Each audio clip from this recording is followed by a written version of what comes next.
Assalamualaikum warahmatullahi wabarakatuh. Halo, selamat pagi adik-adik. Bagaimana kabar kalian? Semoga kita selalu mendapat perlindungan Tuhan Yang Maha Esa. Materi kali ini masih teks cerita sejarah namun dengan pembahasan yang berbeda. Kali ini kita akan membahas tentang kebahasaan teks cerita sejarah. Mempelajari cerita sejarah melalui karya sastra memang mengasyikkan. Peristiwa sejarah disajikan dengan bahasa emotif yang menarik. Bahasa emotif memancing pembaca untuk ikut serta merasakan kisah perjalanan tokoh. Makna konotasi, simbol, dan bahasa kias semakin menambah sisi menarik novel sejarah. Penggunaan diksi yang menarik dari pengarang menjadi faktor penting penyampaian cerita sejarah. Jika diksi yang digunakan tepat, cerita yang disajikan akan enak dibaca. Pada akhirnya, isi cerita sejarah yang disampaikan mudah dimengerti pembaca. Selanjutnya keterangan dalam teks cerita sejarah. Keterangan yang pertama yaitu keterangan tempat yang berfungsi menerangkan tempat kejadian dalam teks cerita sejarah. Contoh kata yang digunakan: di, ke, dari, dan pada. Yang kedua, keterangan waktu yang berfungsi menerangkan latar waktu kejadian dalam teks cerita sejarah. Contoh preposisi yang digunakan adalah pada, dalam, sesudah, sebelum, dan setelah. Yang ketiga, keterangan alat yang berfungsi menandai alat yang digunakan untuk melakukan sesuatu. Contoh preposisi yang digunakan adalah kata dengan. Yang keempat, keterangan tujuan yang berfungsi menerangkan tujuan dari suatu tindakan. Preposisi yang digunakan adalah agar, supaya, untuk, demi, dan dalam. Yang keempat, keterangan cara yang berfungsi menerangkan cara yang dilakukan untuk melakukan sesuatu. Preposisi yang digunakan adalah dengan, cara, dan dengan cara. Ini tadi yang kelima.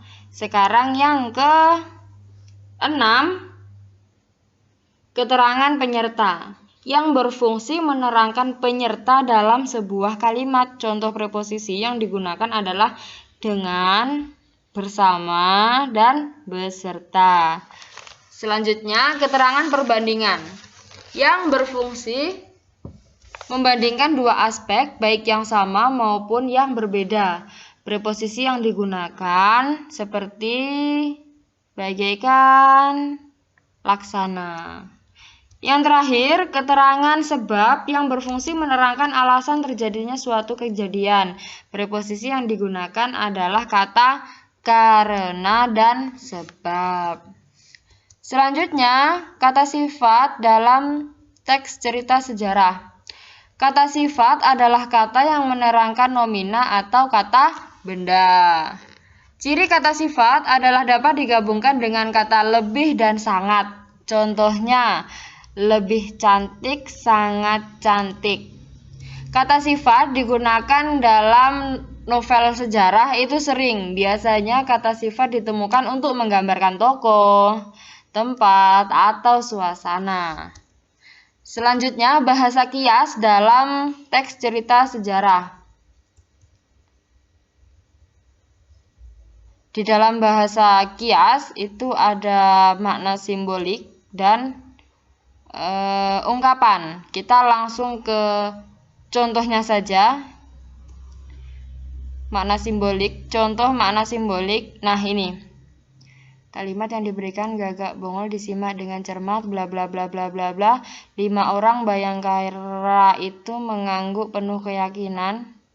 Ayo kita mulai kata Gagak Bongol. Nah, adik-adik, kata yang saya tebali itu adalah makna simbolik mengangguk. Ya, banyak contoh-contoh yang lain makna-makna simbolik selain kata mengangguk. Nah, geleng-geleng kepala juga termasuk makna simbolik. Selanjutnya, contoh ungkapan. ini adalah contoh paragrafnya. Membantua yang bertugas bla bla bla bla bla bahwa Ratu Biksu Gayatri bla bla bla. Nah, di sini ada kata yang saya tebali, yaitu buah hati. Buah hati ini adalah anak. Buah hati itu adalah anak. Kalau buah pena itu adalah karya buah tangan, oleh-oleh. Masih banyak lagi ungkapan yang lain yang bisa menggambarkan teks cerita sejarah itu lebih emotif ya yang tadi ya. Baik, selanjutnya adik-adik, penyusunan teks cerita sejarah. Kita sudah sampai penyusunan teks cerita sejarah. Ini sebentar lagi kayaknya juga udah selesai materi kita teks cerita sejarah. Nah, adik-adik, teks cerita sejarah itu dibuat berdasarkan fakta sejarah. Fakta sejarah menjadi dasar pembuatan alur cerita.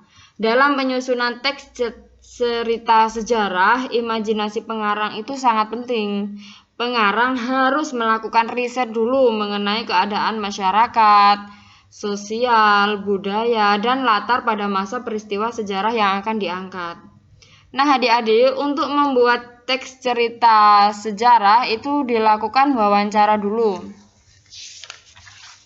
Nah, wawancara itu dilakukan bisa dengan bertanya untuk menggali informasi mengenai suatu peristiwa sejarah. Pencarian informasi ini berfungsi untuk mengumpulkan bukti-bukti sejarah berupa fakta. Yang kedua, mengumpulkan cerita-cerita mengenai sejarah tersebut. Seperti yang telah disebutkan bahwa cerita sejarah itu kan mempunyai banyak versi, terutama berkaitan dengan unsur cerita yang sifatnya fiktif. Nah, yang ketiga, menentukan cerita sejarah yang akan ditulis. Kalian mau menentukan cerita sejarah yang bagaimana? Jadi, contoh saja, ambillah cerita sejarah yang mengandung paling banyak fakta di dalamnya. Tidak yang paling banyak fiksinya. Yang terakhir itu membuat urutan peristiwa dalam cerita sejarah. Nah, urutan ini membantu Anda untuk memahami cerita sejarah yang terjadi. Jika sudah selesai, maka menyunting teks cerita sejarah. Nah, adik-adik, itu tadi pembahasan kita tentang teks cerita sejarah. Apabila ada yang kurang paham, apabila ada yang ingin ditanyakan, silahkan tulis saja di kolom komentar. Dan saya mohon maaf apabila pembahasan teks cerita sejarah dari saya ada yang kurang lengkap atau ada yang masih kurang sesuai dengan persepsi adik-adik. Nah, itu saja adik-adik. Semoga kita selalu sehat dan panjang umur agar bisa bertemu di video selanjutnya. Yang belum subscribe, segera subscribe, like, dan bagikan video ini. Terima kasih atas perhatian adik-adik. Saya akhiri. Wassalamualaikum warahmatullahi wabarakatuh.